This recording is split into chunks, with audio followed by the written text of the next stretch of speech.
Jimmy Carter. You probably have an idea of who he was, but his presidency, it's one of those stories that gets more interesting the closer you look. It was just one term, but it was absolutely packed with crises that defined an era, and believe it or not, some major achievements that are still shaping our world. It's this incredible story of high ideals crashing into really hard times. So let's dive in and reevaluate the Carter years. So what's the verdict on Jimmy Carter? Was he a failed president, totally overwhelmed by one crisis after another? Or was he actually a visionary, a leader whose principles and ideas were just way ahead of his time? Honestly, that's the big question, and we're going to try to unravel it right here. All right, to really get it, you have to picture the scene.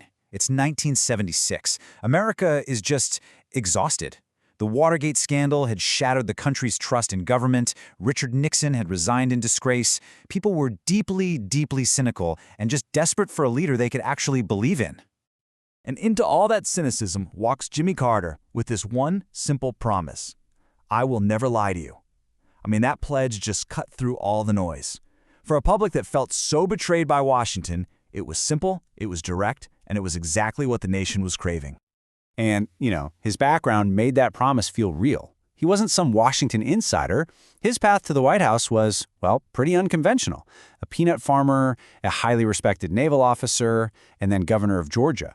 This whole outsider thing was his superpower in the election, and it helped him beat the sitting president, Gerald Ford. But, and this is a big but, that same distance from Washington politics would come back to bite him when he tried to get things done with a very skeptical Congress.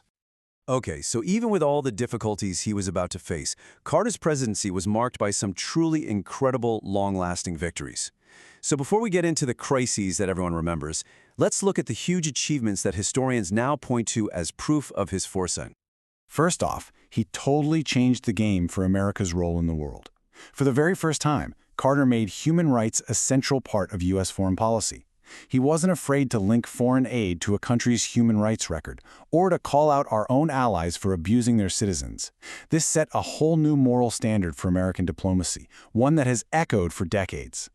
And then you have what many consider his absolute masterpiece, the Camp David Accords. I mean, think about this. He brought the leaders of Egypt and Israel, Anwar Sadat and Menachem Begin, to a secluded retreat. These were two men whose countries had been at war for decades, and for 13 incredibly tense days, Carter was in the middle of it all, personally refereeing the talks, and just refusing to let them fail, even when they were on the verge of collapse again and again. And the result? Just look at this. It's a perfect before and after picture. Before Carter, you had decades of war and instability. After those 13 days, you had mutual recognition and a real framework for peace. It was an absolute diplomatic triumph that completely changed the game in the Middle East and really cemented Carter's legacy as a true peacemaker. He wasn't just focused on the world stage either. Back home, he was thinking about the future. He created the Department of Education to lift up our schools. He stared down a massive energy crisis and created the Department of Energy to deal with it. He was also a massive champion for the environment, protecting millions of acres of wilderness and, of course, famously putting solar panels on the White House roof, a symbolic move that was decades ahead of its time. Okay, so for all those amazing successes, Carter's presidency is often remembered for something else entirely: the overwhelming crises that just seemed to pile on. These challenges all snowballed into what he would eventually call a national crisis of confidence. You see, Carter inherited an economy that was in deep trouble. It was battered by the Vietnam War and crippled by oil embargoes. The country was suffering from this awful thing called stagflation, which is a brutal mix of a stagnant economy, high unemployment, and prices just going through the roof. You had gas shortages, crazy long lines at the pump. Americans were really feeling the pain. And just how bad was it? We'll get a load of this number. Inflation hit a staggering 13.5%. Just try to imagine the price of everything you buy, food, gas, everything, going up that fast. It was absolutely crippling for families. And the so-called solution was almost as painful. To fight that runaway inflation, the government pushed interest rates up to an almost unbelievable 20%. This just choked the economy. It made it nearly impossible to get a loan to buy a house or a car. So, in the middle of all this, Carter gives this now famous speech diagnosing a national malaise, or a crisis of confidence. Now, his intention was to rally the country, to ask everyone to conserve energy and pull together. But for a lot of people listening, it sounded like the president was lecturing them, even blaming them for the country's problems.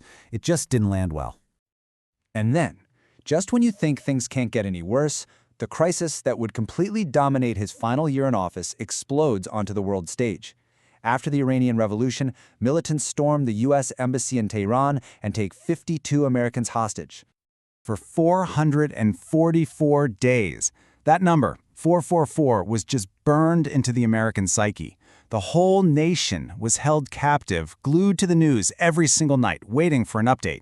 The crisis became this painful daily symbol of American weakness on the world stage.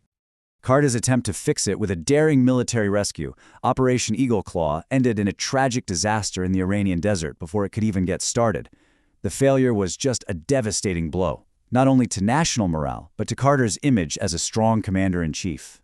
So how do you square these two things? On one hand, you have the principled peacemaker with these incredible achievements. On the other, you have a leader who seemed totally overwhelmed by crisis. This brings us right to the heart of Jimmy Carter's complicated and truly fascinating legacy. This slide really says it all. It perfectly captures how much the perception has shifted over time. Back in 1980, voters saw him as weak, ineffective, out of touch. But today, historians and much of the public see him as principled, moral, a visionary on the environment, and a champion for peace and human rights. It's amazing how the judgment of history has been so much kinder than the judgment of voters at the time. And wow, was that judgment harsh. The combination of that brutal economy and the never-ending hostage crisis led to a crushing defeat. He lost the 1980 election to Ronald Reagan in one of the biggest landslides in American history. And in a final, painful twist, the hostages were released literally moments after Reagan was sworn into office. But here's the thing about Jimmy Carter. His story didn't end there, not by a long shot. After leaving the White House, he completely redefined what a post-presidency could be. He dedicated his life to fighting disease, monitoring elections around the world, and building homes with Habitat for Humanity. His tireless work has earned him worldwide admiration and even a Nobel Peace Prize. Which leaves us with a really big question to chew on. What do we value more in a president? Is a presidency built on high ideals, things like peace and human rights, more important, even if it happens during hard times? Or do we prefer a presidency of easy times and prosperity? It's a question that makes looking back at the Carter presidency so incredibly relevant, even all these years later.